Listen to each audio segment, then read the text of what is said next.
When I was 5 years old, I went to an elementary school that, from what I've come to understand, was really adamant about the importance of learning through activity. It was part of a new program designed to allow children to rise at their own pace, and to facilitate this, the school encouraged teachers to come up with really inventive lesson plans. Each teacher was given the latitude to create his or her own themes, which would run for the duration of the grade, and all the lessons in math, reading, etc. would be designed in the spirit of the theme. These themes were called groups. There was a space group, a sea group, an earth group, and the one that I was in, community. When you're in kindergarten, you don't learn much except how to tie your shoes and how to share, so most of it isn't very memorable. I only remember 2 things clearly. I was the best at writing my name the right way, and the balloon project, which really was the hallmark of the community group. It was a very clever way to show how a community functioned at a very basic level. You might have heard of this activity. On one Friday, towards the beginning of the year, we walked into the classroom in the morning and saw that there was a fully inflated balloon tied off with string taped to each of our desks.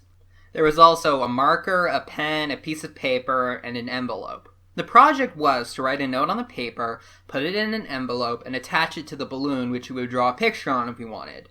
Most of the kids started fighting over the balloons because they wanted different colors, but I started on my note, which I had thought a lot about. All the notes had to follow a loose structure, but we were allowed to be creative within those boundaries. After a simple greeting, my name, the name of my school, whatever, my note said, "You can keep the balloon, but I hope you write me back. I like Pokemon, exploring, building forts, swimming, and friends. What do you like? Write me back soon. Here's $1 for the mail." On the dollar, I wrote 4 stamps, which my mother said was unnecessary, but I thought that it was genius. The teacher took a Polaroid of each of us with our balloons and had us put them in the envelope along with the letter. They also included another letter that I assume explained the nature of the project and had sincere appreciation for anybody who wanted to write back and send photos of their city or neighborhood.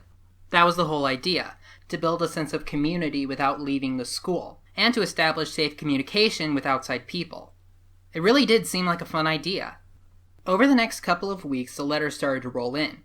Most came with pictures of different landmarks, and each time a letter would come in, the teacher would pin the picture on a big wall map we had put up, showing where the letter had come from and how far the balloon had traveled. It was a really smart idea, because we actually looked forward to coming to school to see if we had gotten our letter.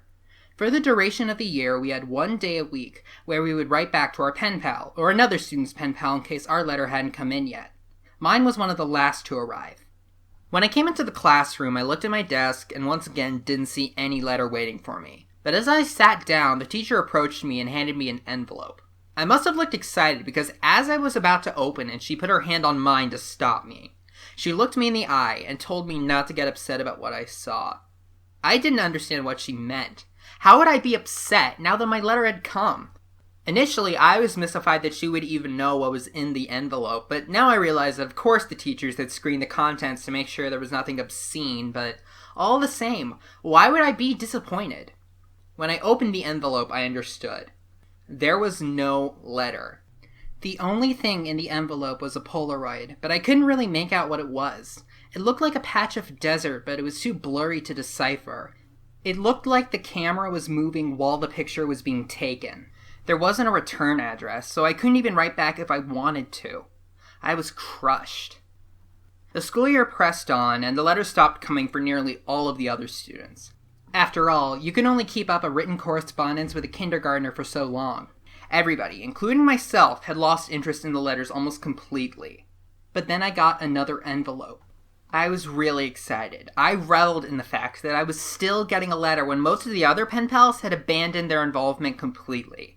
It made sense that I received another delivery. There had been nothing but a blurry picture in the first one, so this was probably to make up for that. But again, there was no letter at all, just another picture. This one was more distinguishable, but I still didn't understand it. The photograph was angled way up, catching the top corner of a building, and the rest of the image was distorted by a lens flare from the sun. Because the balloons didn't travel very far, and because they were all launched on the same day, the board became a bit cluttered.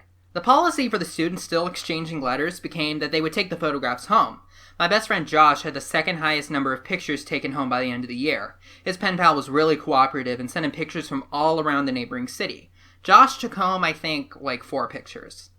I took home nearly 50.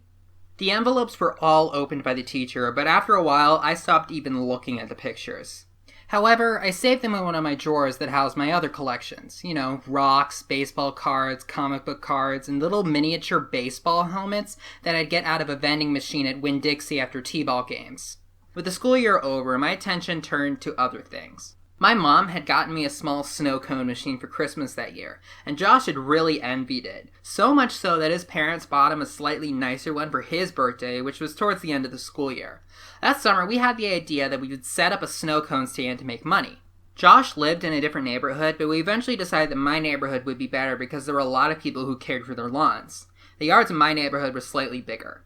We did this for 5 weekends in a row until my mom told us that we had to stop.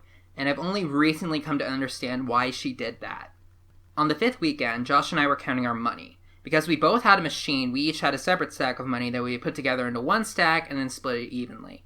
We made a total of $16 that day, and as Josh paid out my 5th dollar, a feeling of surprise consumed me. The dollar said, "for stamps." Josh noticed my shock and asked if he had miscounted. I told him about the dollar. That's so cool, man! As I thought about it, I came to agree. The idea that the dollar had made it right back to me after exchanging from hand to hand floored me. I rushed inside to tell my mom, but I was really excited and she was on a phone call at the time. My story was probably very incomprehensible. Oh wow, that's neat. Frustrated, I ran back outside and told Josh that I had something to show him. In my room, I opened the drawer and took out the stack of envelopes and showed him some of them. I started with the first picture, and we went through about 10 before Josh lost interest. He asked if I wanted to go play in the dirt ditch down the street from my house before his mom came to pick him up, so that's what we did. We had a dirt war for a while, but it was interrupted several times by rustling in the woods around us. There were raccoons and stray cats that lived in there, but this was making a little too much noise. We traded guesses at what it was in an attempt to scare each other. My last guess was that it was a mummy, but in the end, Josh kept insisting that it was a robot because of the sounds that we heard. He actually seemed a little serious about it, too. You heard it, didn't you? It sounded like a robot. You heard it too, right? I had heard it, and since it sounded mechanical, I agreed that it was probably a robot. It was a few years before I understood what we really heard that day. When we got back, Josh's mom was waiting for him at the kitchen table with my mom. Before Josh left, I remember hearing him telling his mom about the robot, and she was laughing a little about it. My mom and I ate dinner, and then I went to bed later that evening. I didn't stay in bed for long before I crept out and decided that, due to the day's events, I would revisit the envelopes, since the whole affair seemed a lot more interesting. I took the first envelope and set it on the floor and set the blurry desert Polaroid on top of it. I did the same thing with each envelope until I had a grid of about 5 by 10. I was always taught to be careful with things that I was collecting, even if I wasn't sure if they were valuable. I noticed that the pictures gradually became more decipherable. There was a tree with a bird on it, a speed limit sign, a power line, and a couple of people walking into some building. And then I saw something that shocked me to an extent that I wasn't prepared for. Looking back on it, I distinctly remember feeling dizzy and being capable of only a single repeating thought. Why am I in this picture?